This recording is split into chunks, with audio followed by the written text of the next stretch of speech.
Mukunda jewellers first ever factory outlet లో నక్షి Mela October 25 నుంచి 2 November వరకు. మోంతా తీవ్ర తుఫానుగా తీరం దాటి ఇప్పుడు బలహీనపడి తీవ్ర వాయుగుండంగా కొనసాగుతుంది. అయినప్పటికీ కూడా మరికొన్ని గంటల పాటు ఏపీలో కొన్ని జిల్లాల ప్రజలు అప్రమత్తంగా ఉండాలి. ఎందుకంటే ఇప్పటికే ఆరెంజ్ అండ్ ఎల్లో ఇండికేషన్లో కొన్ని జిల్లాలు ఉన్నాయి. Heavy rain to very heavy rain, అలాగే హెవీ రెయిన్ఫాల్ కూడా కొన్ని జిల్లాలో ఇప్పటికే సూచిస్తోంది వాతావరణ శాఖ. ప్రజెంట్ ఉన్నటువంటి అప్డేట్ తెలుసుకుందాం. మనతో పాటు వాతావరణ శాఖ ఆఫీసర్ నాగభూషణ్ గారు మనతో పాటు ఉన్నారు. సార్, ప్రస్తుతానికి తీవ్ర వాయుగుండం కొనసాగుతుంది. ఏ జిల్లాలో భారీ వర్షాలు? నిన్న తీవ్ర తుఫాను ఉత్తర వాయు దిశగా ప్రయాణిస్తూ మచిలీపట్నం మరియు కళింగపట్నం మధ్యలో కాకినాడకి దక్షిణాన మరియు నర్సాపూర్కి అతి చేరువలో రాత్రి 11:30-12:30 మధ్యలో దాటినది. ఇది వాయు దిశగా ప్రయాణిస్తూ కొంత బలహీనపడి తెల్లవారుజామున 2:30 గంటలకే నర్సాపూర్కి 20 కిలోమీటర్లు మరియు పశ్చిమ నైరుతి దిశన తుఫానుగా ఏర్పడినది. ఈ తుఫాను ఉత్తర వాయు దిశగా ప్రయాణిస్తూ మరింత బలహీనపడి ఈరోజు ఉదయం 8:30 గంటలకే తీవ్ర వాయుగుండంగా ఏర్పడినది.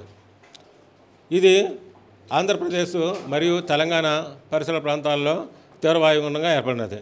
ఇది అదే దిశలో అనగా ఉత్తర వాయు దిశలో ప్రయాణిస్తూ మరింత బలహీనపడి రాగల 6 గంటల్లో వాయుగుండంగా ఏర్పడే అవకాశం ఉన్నది. దీని యొక్క ప్రభావం వల్ల ప్రస్తుతం తీవ్ర వాయుగుండ ప్రభావం వల్ల రాగల 24 గంటల్లో దక్షిణ కోస్తా జిల్లాలైనటువంటి ఎన్టీఆర్, పల్నాడు, ప్రకాశం మరియు రాయలసీమ ప్రాంతమైనటువంటి నంద్యాల జిల్లాల్లో 1-2 చోట్ల భారీ నుంచి అతి భారీ వర్షాలు కురిసే అవకాశం ఎక్కువ ఉన్నది.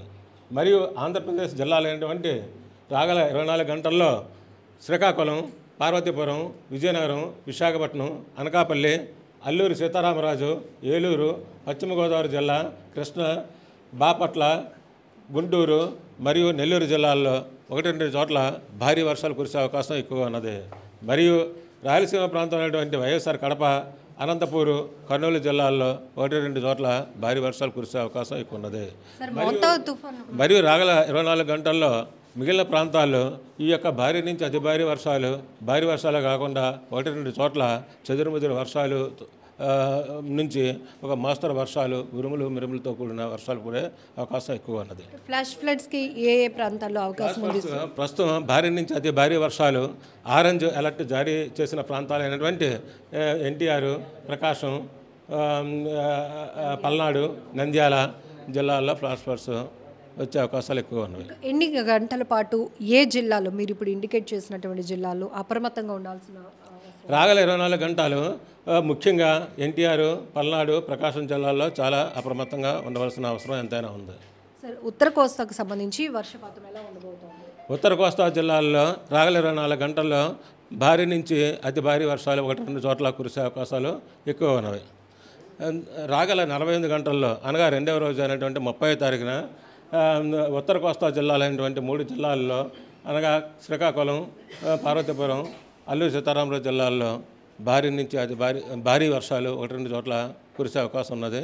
ఆ యొక్క 3 జిల్లాల్లో ఎల్లో కలర్ జారీ చేయడం జరిగింది. సో ప్రస్తుతానికి చూస్తున్నాం తీవ్ర వాయుగుండంగా కొనసాగుతోంది.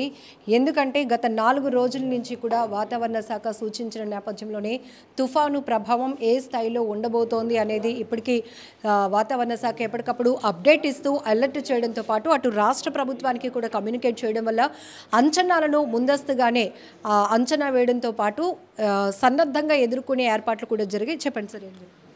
పోర్టులో నిన్నటి వరకు ఎగరేసినటువంటి ప్రమాద హెచ్చరిక దాని ప్లేస్లో ఇప్పుడు 3వ నెంబర్ ప్రమాద హెచ్చరిక జారీ చేయడం జరిగినది. సో ఇది వాతావరణ శాఖ నుంచి లేటెస్ట్ అప్డేట్. అయితే మరొక 24 గంటల పాటు సూచించినటువంటి కొన్ని జిల్లాల్లో మాత్రం ఖచ్చితంగా భారీ వర్షాల నుంచి అతి భారీ వర్షాలు కూడా నమోదవుతాయి. మరికొన్ని ప్రాంతాల్లో మాత్రం ఫ్లాష్ ఫ్లడ్స్కి కూడా అవకాశం ఉందని చెప్తున్నారు.